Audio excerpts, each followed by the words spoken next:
قال اللہ الحکیم فی القرآن الکریم بسم اللہ الرحمن الرحیم انی عبداللہ آتانی الکتاب وجعلنی نبیہ صلوات اللہم صلی علی محمد وعلی محمد۔ آج کی شب نور لنا نور ہے۔ ایک روایت کے اعتبار سے باب الفوائد جناب علیہ السلام کی ولادت کا آشاد اللہم صلی علی محمد وعلی محمد۔ دوسری روایت کے اعتبار سے فتح خیبر کی شب ہے، یعنی دونوں مناسبتیں اس بات کی طرف اشارہ کر رہی ہیں اگر ذات کا کمال دیکھنا ہے تو فتح خیبر کو دیکھ لینا، اور فتح خیبر کس کے کارناموں کا نتیجہ ہے اس ذات کو دیکھنا ہے تو علی کو دیکھنا، سمجھیں آپ۔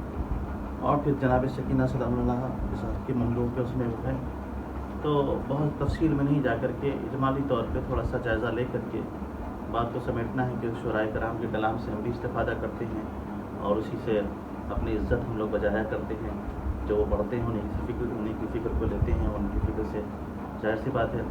تو خیر بہرحال تو کہنے کا مطلب یہ ہے کہ اسلام میں بچوں کی اور ان کے بچپن کی بڑی اہمیت ہے، اور اسلام نے اکثر موقعوں پر بچوں سے بڑے بڑے کام لیے ہیں، ایسے ایسے کام جو بڑے نہیں کر سکتے۔ بڑے ایسا نہیں ہے کہ نہیں کر سکتے، بڑے بھی کر سکتے ہیں، مگر ان کے کرنے میں اور بچوں کے کرنے میں یہ فرق ہے کہ وہ اپنے سن کے اعتبار سے، اپنے بزرگی کے اعتبار سے کام تو کر دیں گے، مگر بڑی طاقتوں کو یہ اندازہ نہیں ہو پائے گا یہ کام حق کے یہاں کے بچے بھی کر سکتے تھے۔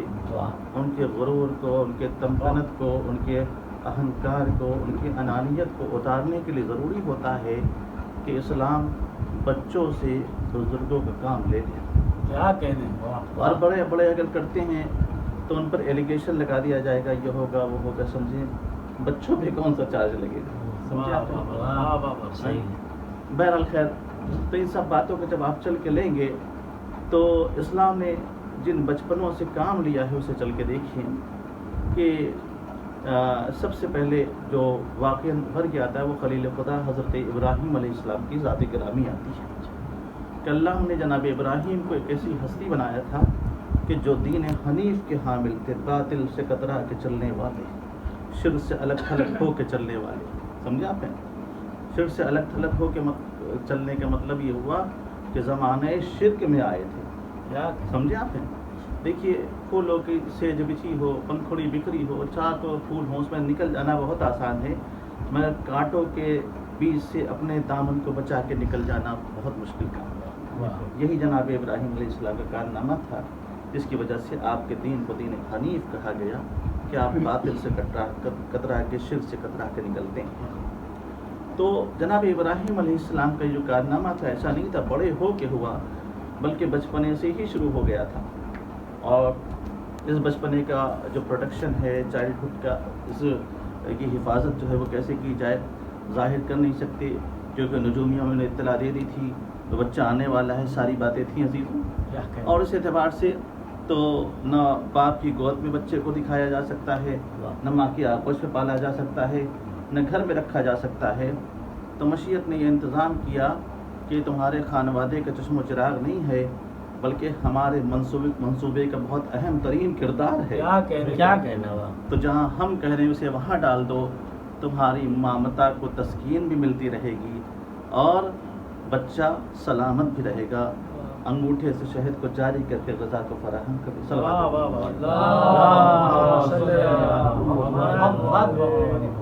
پھر جانتے ہیں کہ اس بچپنے نے کیسے کیسے کام کیا، اور پھر اس کے بعد جناب ابراہیم علیہ السلام کے ہی سامنے ایک دوسرا بچپنا آیا کہ بیٹے سے کہتے ہیں بیٹا میں خواب انی ارا فی المنام، سمجھے آپ؟ ہم خواب دیکھ رہے ہیں، سمجھے آپ؟ ایسا نہیں کہ ایک بار دیکھا، برابر کہنا چاہیے ڈریم کے اسکرین کے اوپر جو ان کا خواب تھا اس کے پردے کے اوپر یہ حکم اللہ دے رہا تھا، آپ سمجھے آپ ہیں؟ تو ظاہر سی بات ہے آپ کو بجا لانا چاہیے تھا، مگر جناب اسماعیل سے کہا کہ بیٹا ایک خواب دیکھ رہا ہوں میں، سمجھے آپ ہیں؟ کیوں کہا؟ اس لیے کہا کہ اگر باپ لے جا کے بیٹے کو مینا کے میدان میں قربان کر دیتا تو اللہ کی بارگاہ میں باپ کا اخلاص تو سامنے آ جاتا، مگر بیٹے کے کردار کا کمال سامنے نہ آ کیا کہنے بابا کیا کہنا وا. اس لیے اس بچپنے کے حوالے سے بتایا کہ بیٹا ایک خواب دیکھ رہا ہوں. کہا بابا جو حکم ہوا ہے اسے بجا لائیں، انشاءاللہ من الصابرین، آپ ہمیں صبر کرنے والوں میں سے پائیں گے عزیزو. یہ بھی ایک بچپنا تھا عزیزو، وہاں تک آیا. بہرحال بات آگے چلی. پھر آپ جانتے ہیں جناب یوسف علیہ السلام کے دیکھ لیجیے کہ زلیخا پیچھا کر رہی ہے، یہاں تک کہ 7 در کھل جاتے ہیں اور جناب یوسف جیسے ہی 7ویں در سے نکلتے عزیز میں سے کھڑا ہے. یوسف تم تو بڑے شائستہ ہو، بڑے صاحب کردار ہو، اور تمہارے یہاں ایسی باتیں ہیں کہ ہم نے اعتبار کیا اور تم ہماری جو بیوی ہے، ہماری جو عورت ہے، اس کے اوپر تمہارا غلط طریقہ تھا. سمجھے آپ ہیں؟ اب ظاہر سی بات ہے جناب یوسف علیہ السلام نہیں، میں ایسا نہیں ہوں، بلکہ غلطی اسی کی ہے. تو ایک بار عزیز مصر نے کہا کہ اب کون بچائے وہاں پر، کہ ٹھیک ہے اگر تم پاکیزہ ہو تو اس کی کوئی گواہی پیش کرو. سمجھے آپ ہیں؟ تو اللہ نے کہا ٹھیک ہے، بچپنا کہیں گونگا ہوتا ہے مگر حق کے دفاع میں یہی بچپنا بولنے لگتا ہے. فرمایا کہ جناب یوسف علیہ السلام نے ہاں میرے پاس اس کے لیے ایک گواہ ہے. کہا کون گواہ ہے؟ کہا وہ بچہ جو ابھی ابھی پیدا ہوا ہے. عزیز مصر کے علم میں بھی، اس معلومات میں بھی یہ علم نہیں تھا کہ اس کے دربار میں، اس کے قصر میں، اس کے پیلس میں کوئی بچہ پیدا ہوا ہے. پتہ کیا، پتہ چلا اس کی سالی آئی ہوئی ہے اور اس کے یہاں ولادت ہوئی ہے. خیر اب حیرت کی بات ہے، بچہ کیسے بولے گا، گفتگو کیسے کرے گا، یہ ساری باتیں. خیر لایا گیا بچے کو. تو جناب یوسف علیہ السلام نے صرف اتنا کہا میرے رب نے جو تمہیں میرے بارے میں بتایا اسے تم بیان کر دو. وہ خود بولا اگر کرتا آگے سے پھٹا ہے تو یوسف گناہ گار ہیں، اگر پیچھے سے پھٹا ہے تو زلیخا گناہ گار ہے. کرتے کا دامن پیچھے سے پھٹا تھا. یہ کون تھا جو حق کو بچا لے گیا؟ حق کا بچپنا تھا جو حق کو بچا لے گیا.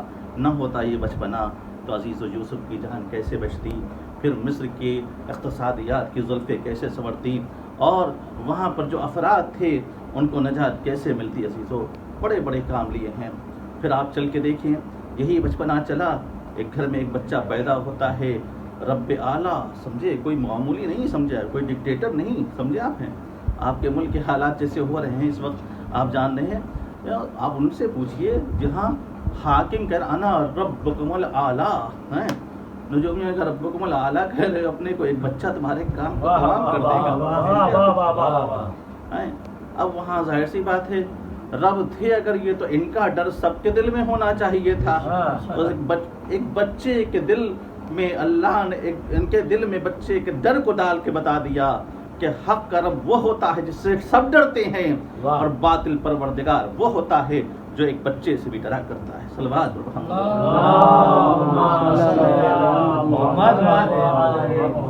دیر تو نہیں ہونی ہے. بہرحال یہ سب چیزیں ہوتی رہیں اور کرتے گئے. صرف آپ کو محسوس کرانا ہے، آپ سب جانتے ہیں، بات ریفریش ہو جائے.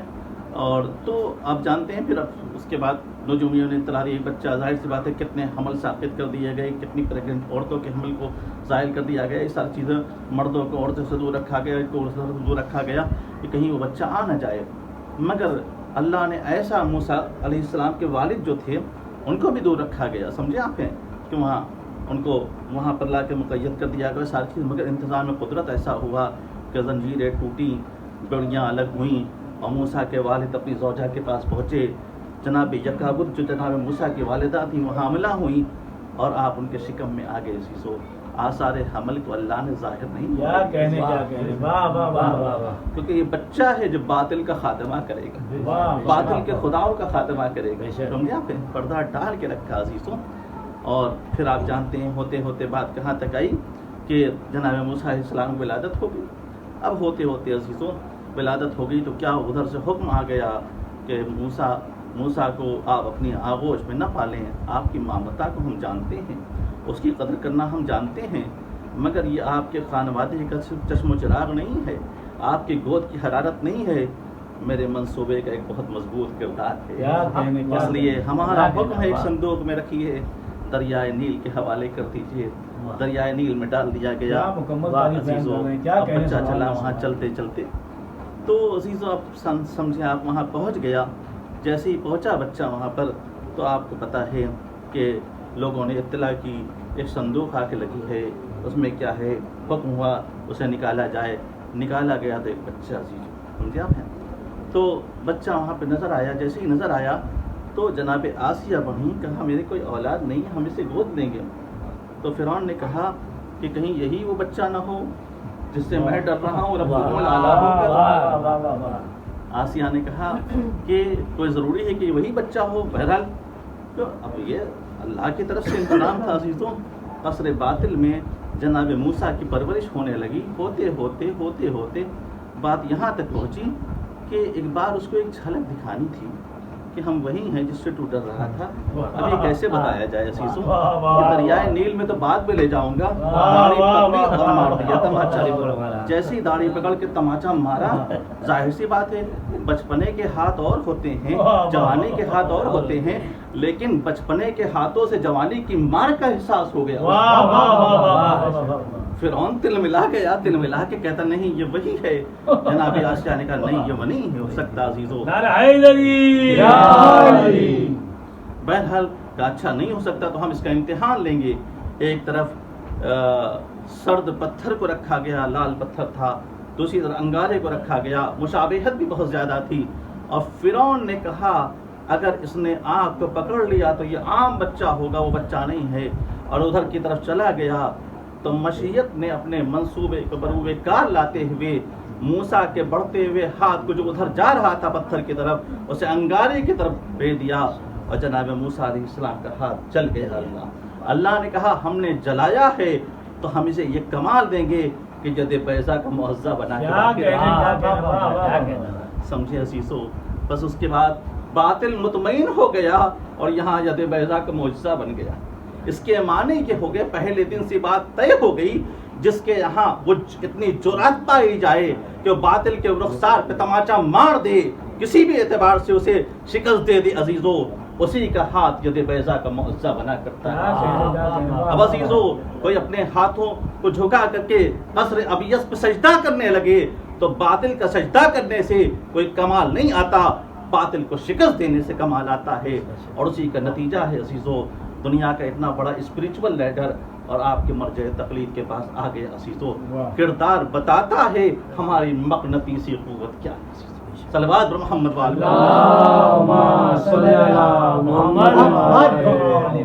یہ تو غلام کی شان ہے عزیزو، آقا کا مقام کیا ہوگا اسی سے پوچھیے آپ۔ بہرحال باتوں کو سمیٹ کے بہت پھیل جائے گی، تو یہ ایک بچپنا چلا عزیزو، چلتے چلتے اب آپ پھر جانتے ہیں کہ پھر کیا ہوا کہ ایک دوسرا بچپنا آ گیا۔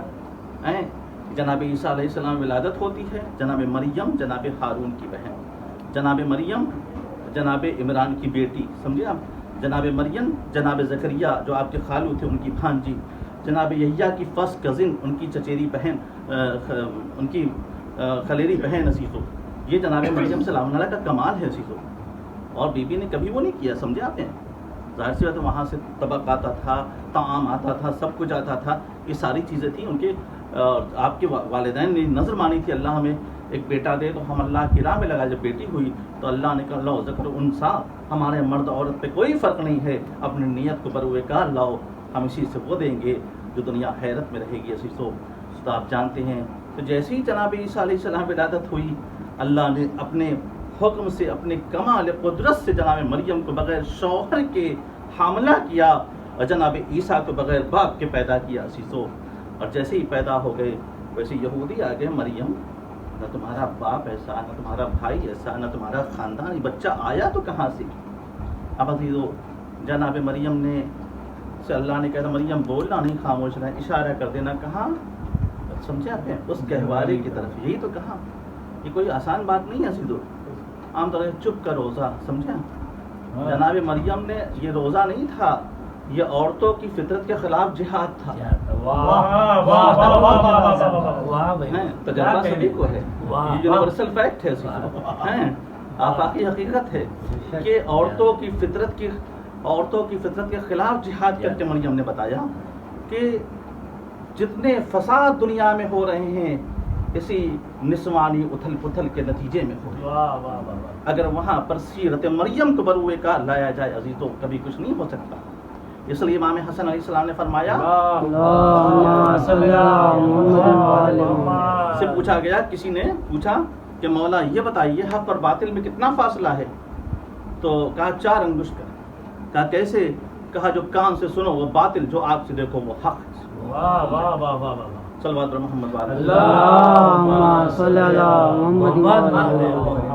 بہرحال اب جناب عیسیٰ علیہ السلام کی طرف دیکھیے، یہودی قوم آئی اور آنے کے بعد وہاں پہ بڑھ گئی اس چیز۔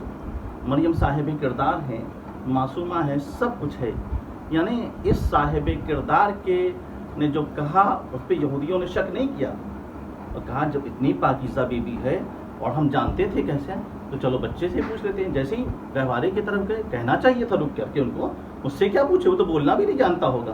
میں گہوارے کی طرف گئے، کہا انی عبداللہ، میں اللہ کا بندہ ہوں، آتانی الکتاب، مجھے کتاب دی ہے، وجعلنی نبیا، سمجھے، اور نبی بنا کے بھیجا ہے۔ بس یہیں سے بات طے ہو گئی عزیزو کہ حق کا بچپنا، عصمت کا بچپنا وہ ہوتا ہے جو شروع سے صاحب کتاب ہوتا ہے اور شروع سے صاحب منصب ہوتا ہے۔ جہاں بڑے ہو کے منصب ملے، انسان کسی لائق ہو جائے، وہ عام گھرانوں کے بچپنے ہیں، اور جہاں شروع سے انسان صاحب کمال ہو جائے اور محمد و آل محمد کے گھرانے کے بچپنے ہیں۔ صلوات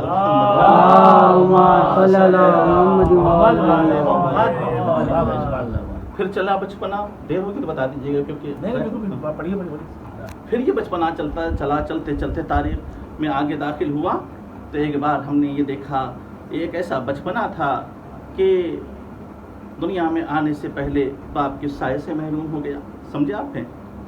ماں کو رکھا گیا تاکہ دنیا میں آ سکے، 2 برس کا ہوا، ماں دنیا سے چلی گئی، سمجھے آپ ہیں؟ ایسا بچپنا دادا نے پرورش کی، دادا کے بعد چچا نے گود لے لیا، اور چلتے چلتے، اور ظاہر سی بات ہے چچا، اس میں چچی کا بھی کردار بہت اہم تھا عزیزوں۔ مگر اس بچپنے کا کمال یہ دیکھا جب قحط پڑ گیا عزیزوں، سمجھے آپ ہیں؟ جب قحط پڑ گیا، پانی کے کہیں آثار نہیں نظر آ رہے تھے، تو ایک بار چچا ابو طالب نے اٹھا کے اسی بچپنے کو کہا کہ ہم نے اس کو اسی طرح نبی پایا جیسا موسیٰ کو کتابوں میں پایا، پالے ہم اپنے لیے اس کا وسیلہ پانی کو پھینکتے عزیزوں، پانی آ گیا دوسروں کے لیے عزیزوں۔ تو آپ ہی سوچئے اب اگر یہ بچہ خود بھوکا رہ جائے تو کیا اس کے لیے مشیت انتظام نہیں کرے گی؟ تاریخ بتاتی ہے کہ ایک دن فاطمہ بنت اسد سلام اللہ علیہا کو تھوڑا دیر ہو گئی اور خرموں کو چن نہ سکیں۔ کھجور کے درخت کتنے بڑے ہوتے ہیں سمجھے آپ عزیزوں، مرد نہیں چڑھ سکتا، مرد نہیں توڑ سکتا، عورتیں کہاں پہنچ پائیں گی؟ کہ ایک بار جناب فاطمہ بنت اسد نے دیکھا محلے کے بچے آ کر کے ان پھلوں کو چن کے لے کے چلے گئے عزیزوں، تو ایک بار انہوں نے کہا کچھ بھی ہو یہ بچپنا وہ ہے جس پر مشیت اس کی ناز برداری کے لیے ہر طریقے کو اپنا سکتی ہے۔ اتنی صاحب معرفت بیوی تھی کہ ہاتھوں میں بلند کر کے کہا پالنے والے تیرا حبیب بھوکا ہے، کیا اس کے لیے کچھ انتظام ہو جائے گا؟ روایت کہتی ہے کہ ایک بار کھجور کے درخت جھکنا شروع ہوئے، اتنا جھکے جناب فاطمہ بنت اسد کے قد کے برابر آ گئے اور وہاں سے کھجوروں کو توڑ لیا، خرموں کو توڑ لیا اور رسول کے پیٹ کو بھر دیا عزیزو۔ کہنا یہ ہے عزیزو کہ بچپنا جہاں غفلت بن کے آئے وہ امت کے گھرانے ہوتے ہیں، وہ عالم انسانیت کے گھرانے ہوتے ہیں۔ بچپنا جہاں کمال بن کے آئے، معرفت بن کے آئے، وہ ان کا گھرانہ ہوتا ہے عزیزو۔ اب یہی بچپنا وہاں سے آگے چلا تو ایک بار یہی بچپنا کعبے سے نمودار ہوا اس طرح کہ جدار کعبہ مسکرانے لگا، سمجھے آپ؟ یہ بڑا عجیب و غریب بچپنا تھا عزیزو۔ یہ وہ بچپنا تھا عزیزو کہ جیسے رسول نے فاطمہ زہرا کا انتظار کیا تاکہ عورتوں کی صنف میں بھی احکام خواتین کو اور جو طریقہ ہے ان کا اسے ہم بتا سکیں عزیزو۔ تو جس طرح سے عمل میں احکام میں رسول نے ان کا، ویسے عقیدے کی ترویج کے لیے امیر المومنین کا بھی انتظار کیا کہ علی آ جائیں عزیزوں، کیونکہ علی جو عقیدہ ہمارا ہے وہ ایسا نہیں ہے، وہیں سے ہے عزیزو۔ مگر ظاہری طور پہ دکھا تو سکوں چینل مکمل ہو گیا ولایت کا، یہی اللہ بھی ہے، یہی رسول اللہ بھی ہیں، یہی مرتضیٰ بھی ہیں، پورا سلسلہ یہاں سے وہاں۔ صلوات محمد والا بس عزیزو اب چل کے اب مکے کے حالات کو تھوڑا سا آپ دیکھیں اور پھر آج کے موضوع کے اس میں چند باتیں پھر آپ جانتے ہیں. چلتے چلتے بات یہاں تک پہنچی کہ ظاہر سی بات ہے رسول جاتے تھے اور یہ ہوتا تھا رسول کے ساتھ کیا کیا نہیں کیا گیا ہیں. عورتوں نے جادوگر مشہور کر دیا, عورتوں میں کر دیا گیا کیونکہ عورتیں بہت بھاگتی ہیں جانتے ہیں. مردوں میں شاعر کر دیا گیا, شاعر کو سنجیدہ سمجھا نہیں جاتا. سمجھے آپ ہیں ایک عام بات ہے, میں آپ کو نہیں, ایک عام بات ہے تو سمجھے آپ ہیں. دوسری بات ہے اور بچوں کے سامنے دیوانہ کہہ دیا گیا. سمجھے آپ ہیں تو دیوانہ کہہ کے ظاہر محلے میں آپ دیکھتے ہیں کوئی نکل جاتا ہے, بچے اس کے پیچھے لگ جاتے ہیں, ہوتا ہے کہ نہیں ہوتا. تو رسول کے ساتھ روز کچھ نہ کچھ ہونے لگا ظاہر سی بات. اب جناب ابو طالب کیا نہیں روک سکتے تھے. جناب ابو طالب کے طاقت سے قوت سے نہ عورتیں بڑھ پا رہی تھیں نہ بڑے بڑھ پا رہے تھے, مگر بچوں کی آڑ میں بڑا بڑا ستم حق کے اوپر ڈھایا جا رہا تھا. تو ایک بار جب علی آ گئے تو ابو طالب نے ایک بار کہا بیٹا تمہیں پتہ ہے تمہارے بھائی کے ساتھ ایسا ہوتا ہے. کہا جی ہاں آج سے میں جاؤں گا عزیزوں. بس مختصر کرتے ہوئے اب عزیزوں رسول نکلے, پیچھے پیچھے مولا نکلے. جو روز ہوتا تھا وہ ہوا, مگر تھوڑی دیر کے بعد بچوں کے والدین جناب ابو طالب علیہ السلام کے پاس آئے. ارے آپ کے بچے نے میرے بچے کو مار دیا, اس کا پیر ٹوٹ گیا, اس کا ہاتھ ٹوٹ گیا, اس کی کمر ٹوٹ گئی, اس کی پسلی ٹوٹ گئی. جناب ابو طالب نے کہا کیا بات ہے, کیسے مار دیا, انہوں نے بھی کچھ کیا ہوگا, بغیر اس کے تو نہیں مارا ہوگا. کہاں محمد کو پریشان کر رہے تھے. کہا محمد اس کے بھائی ہیں, اس نے مارا. بچوں کی بات ہے, نہ ہمیں تمہیں پڑھنا چاہیے اس میں, نہ تمہیں پڑھنا چاہیے. بات کو ختم کر دیا. سمجھے آپ اس دن سے اب اگر بچانا ہے تو ہم سے آ کے شکایت نہ کرو, اپنے بچوں کو روک لو. یہ بھی ایک اسٹریٹجی تھی پروٹیکشن کی, عزیزوں دفاع کی. پہلے یہ ساری چیزیں تھیں. ہوتے ہوتے اب راستہ صاف ہو گیا. پھر آپ جانتے ہیں پھر بچپنے آنے لگے تو معصومہ کونین کا بچپنا آیا. معصومہ کونین کے بعد جنت کے جوانوں کے سرداروں کا بچپنا آیا. یہ سارے بچپنے ہیں. چلتے چلتے یہ بچپنا وہاں تک پہنچ گیا کہ آخری زمانے میں داخل ہو گیا عزیزوں. یہ کوئی بچپنا کوئی معمولی بچپنا نہیں تھا عزیزوں. ابھی بات کو عرض کروں گا کہ آپ کو اچھی طرح سے معلوم ہے کہ آخری زمانے میں اس طرح سے داخل ہو گیا کہ جیسے کل کا فرعون پریشان تھا موسیٰ نہ آ جائے, ویسی آج کی ہر باطل طاقت پریشان ہے کہ مہدی نہ آ جائے. اور امام حسن عسکری علیہ السلام نے کچھ ایسا انتظام کیا تھا کہ بچپنے میں جیسے ہی پیدا ہوئے تھے, دیکھیے چھپانا بھی ضروری تھا, بتانا بھی ضروری تھا. چھپانا اس لیے ضروری تھا تاکہ سمجھے آپ کہ دشمن سے محفوظ رکھا جا سکے, مگر دشمن کے اطلاع میں آنا چاہیے کہ بچہ آ چکا ہے. اور بتانا اس لیے بھی ضروری تھا تاکہ جو امید لگائے بیٹھے ہیں عزیزوں, کسی مذہب کے ہوں, مسلک کے ہوں, علاقے کے ہوں, رنگ کے ہوں, نسل کو ہوں, ان کو پتہ چل جائے کہ ٹارچرڈ ہیومینٹی کو کنسول کرنے والا آ گیا, جسٹس کے گلوب کو بچھانے والا آ گیا, بساط عدل کو برپا کرنے والا آ گیا عزیزوں. اس لیے امام حسن عسکری اسلام نے خصوصی اہتمام کر کے عزیزوں کہ اپنے کچھ اصحاب کے سامنے لائے اور کہا دیکھو یہی ہے عزیزوں. جب وہ آتے تھے ملنے کے لیے مولا سے ملاقات ہو جاتی تھی, مگر جیسے ہی باطل آتا تھا دور سے دیکھتا تھا, قریب آیا بچہ دکھائی نہیں دیتا تھا. یا سگے چچا جعفر جن کو کہا جاتا ہے, جب امام حسن اسلام شہادت ہوئی تو کون نماز پڑھائے گا, انہوں نے دعوی امامت بھی کر دی تھی. ایک بار دیکھا 5 برس کا بچپنا آیا کہ چچا ہٹ جائیے, یہ معصوم کا جنازہ ہے, اسے معصوم ہی ہاتھ لگا سکتا ہے عزیزوں. یہ بچپنا تھا عزیزوں. بس عزیزوں بات کی تلخیص کرتے ہوئے عزیزوں کہ ایک بار جب 30 عام الفیل کو جو جدار کعبہ پہ ہنسی آئی تھی, ایک بچپنے نے اسی ہنسی کو سمیٹا تو کربلا کے تپتے ہوئے صحرا میں دوپہر پر اپنے لبوں پہ روک کے اس کی تلخیص کی. اور امام حسین علیہ السلام کے ہاتھوں دیکھیے جناب سکینہ سلام اللہ کا رول بھی بہت اہم ہے, جناب علی اصغر اسلام کا رول بھی بہت اہم ہے. میں جس رخ سے آپ کے سامنے لاتا ہوں, جو اتنی گفتگو ہوئی ہے, میری محنت رائے گا نہ جائے, اسلام نے بچپن سے بڑا کام لیا ہے. آج کے اس ماڈرن ایرا میں کیا کنٹریبیوشن ہے ان بچپنوں کا عزیزوں, آپ چل کے دیکھیں تو آپ کو پتہ چلے گا. جناب علی اصغر اسلام ظاہر سی بات ہے امام حسین علیہ السلام کے اوپر کوئی الیگیشن لگا سکتا تھا, سمجھے, تھوڑی دیر کے لیے آپ ہم معصوم مانتے ہیں, دوسری قومیں ہیں, ہمارے مسلمانوں میں بہت سے نہیں معصوم مانتے ہیں, سمجھے آپ, کوئی کچھ کہہ سکتا تھا. کہا بھی گیا حسین اقتدار کی لالچ میں, یہ ممبئی سے آواز اٹھی تھی ایک باطل کی, سمجھے آپ, ایسی سی باتیں ہوئیں کہ نہیں ہوئیں عزیزوں. بہرحال تو کہنے کا مطلب یہ ہے کہ جناب علی اصغر کا سب سے بڑا کارنامہ یہ تھا کہ انہوں نے انسان اور انسانیت دشمن طاقتوں کے بیچ خط تفریق. کیونکہ عزیزو آپ جانتے ہیں، ہو سکتا ہے بڑوں کے اوپر یہ کہہ دیا اقتدار کی لالچ تھی، کسی اور اس کے اوپر آئے تھے، مگر علی اصغر پر کون سا ایلیگیشن لگے گا؟ سمجھے آپ نے؟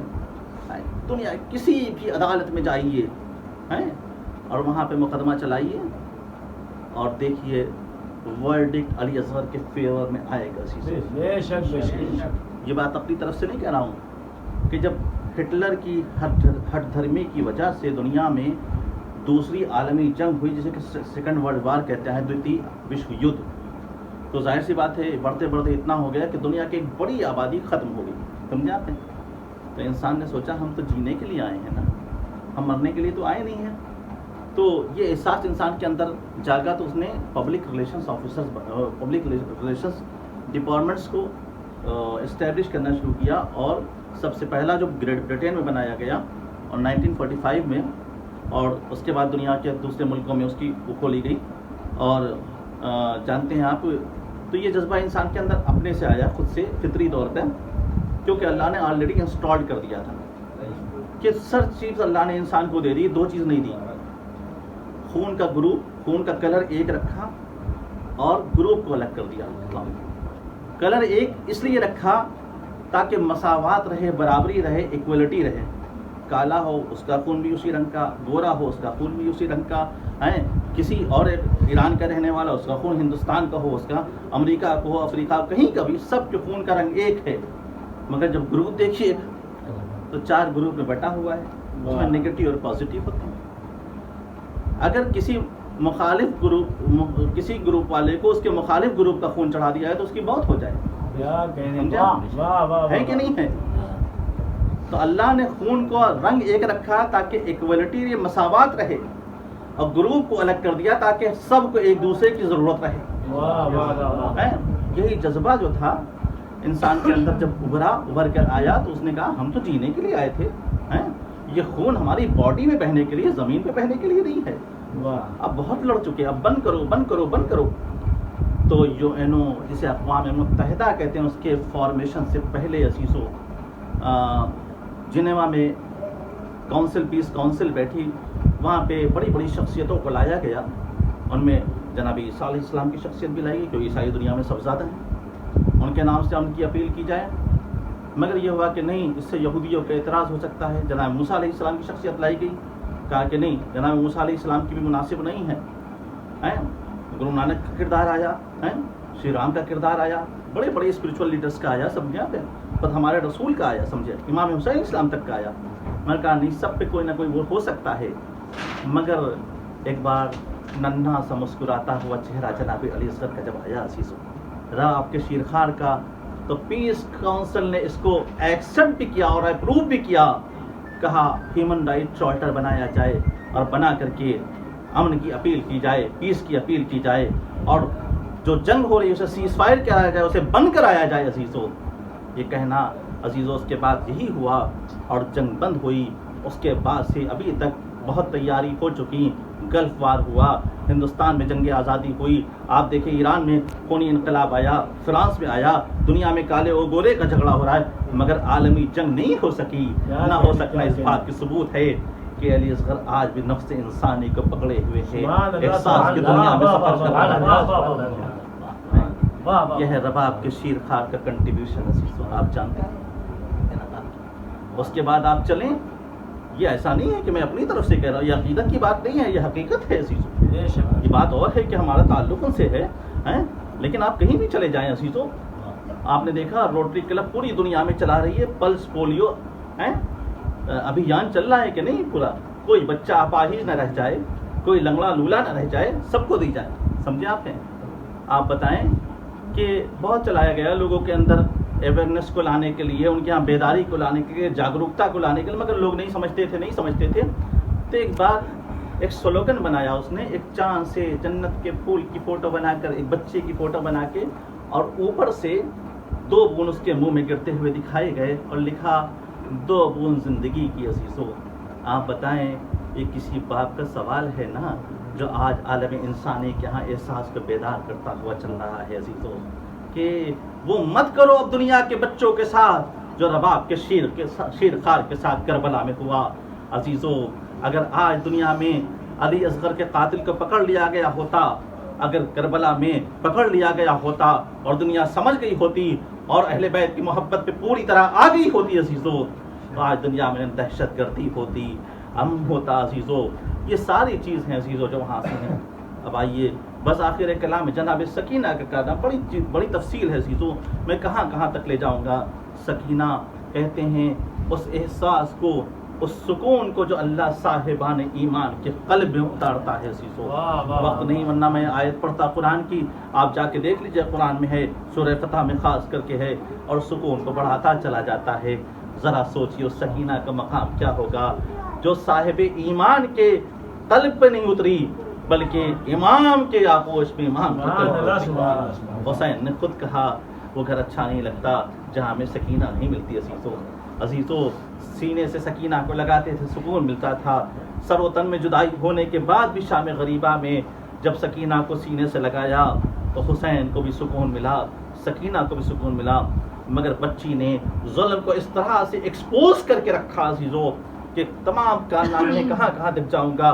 قصر یزید کی ایک جھلک دیکھ لیجیے عزیزو، اب بچی نے روح شناس کرا دیا۔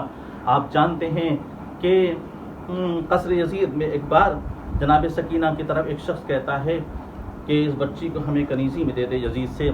جیسے ہی اس نے یہ کہا، جناب سکینہ فرماتی ہیں، کیا پھوپھی اماں، کیا ہم اہل بیت اطہار کو، آل محمد کو اب کنیزی میں بھی دیا جائے گا؟ تو جناب زینب صلی اللہ علیہ وسلم، کیا کس کی مجال ہے جو ایسا کر سکتا ہے عزیزو؟ بس عزیزو، راستہ سکینہ نے دیا، زینب کی تقریر شروع ہوئی۔ ایک بار زینب نے کہا کس کی مجال ہے جو دے سکے عزیزو؟ کہ ایک بار کہنے والا شرمندہ ہوا، کہا یزید یہ تو کسے پکڑ کے لایا ہے، کسے لا کے کھڑا کر دیا ہے؟ کہا کوئی نہیں ہے، یہ تو باغی تھے۔ کہا باغی نہیں، باغی نظر میں نظر ڈال کے گفتگو نہیں کرتا۔ مگر عزیزو یہ سکینہ کی گفتگو تھی، یہ زینب کی جرات تھی عزیزو، کہ ایک بار کہا کہ بتا دے کیا ہے، کون ہے یہ؟ تو کہا مختصر یوں سن لو کہ حسین والے ہیں، حسین کے گھر والے ہیں۔ کہا حسین کا نام بتا کر کے تم ہمیں چھپانا چاہتے ہو، یہ کون ہے؟ حسین نبی کے نواسے، حسین فاطمہ کے لال، نبی کی بیٹی کے لال۔ ارے یزید حضرت داؤد علیہ السلام اور ہمارے بھی 70 پشتوں کا فاصلہ ہے، آج تک ہمارے پیر کی خاک کو لوگ آنکھوں کا سرما بنا کے استعمال کرتے ہیں تبرکن۔ حسین اور نبی کے بیچ میں تو ایک بیٹی کا فاصلہ تھا۔ تو نے یہ کیا کر دیا عزیزو؟ بس اتنا سننا تھا عزیزو کہ ایک بار ظلم کو اس طرح سے بے نقاب کیا بیوی نے، جناب سکینہ سلام اللہ علیہ نے، کہ یزید کا فرمان جاری ہوا قیصر روم کے سفیر کو مار دیا جائے۔